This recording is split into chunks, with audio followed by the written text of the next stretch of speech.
Mr. Clark, why America's fascination with antique autos?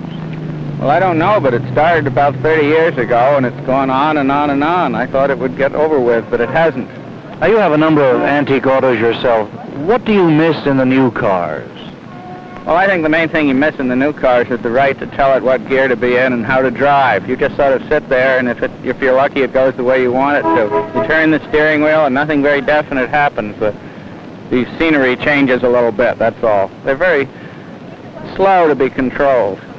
Has Detroit taken the fun and romance with its technology out of the automobile?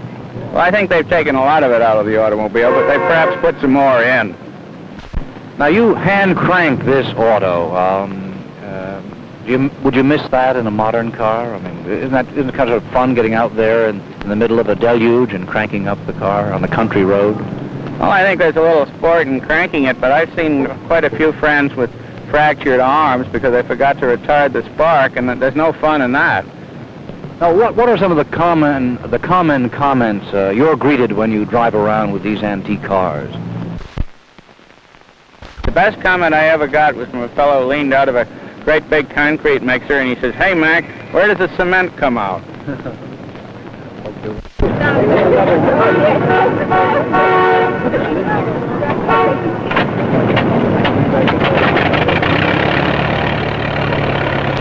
Clyde Barrow of the Bonnie and Clyde gang, who ravaged the Southwest with their raids on banks, was so enthusiastic with his Ford V8 back in the 30s that he wrote a letter to the Ford Motor Company explaining that it was superb in getaways and escapes from the police. Well, curiously enough, the Ford Motor Company didn't use the endorsement in their advertising. This is Craig Spence, WPIX Television News.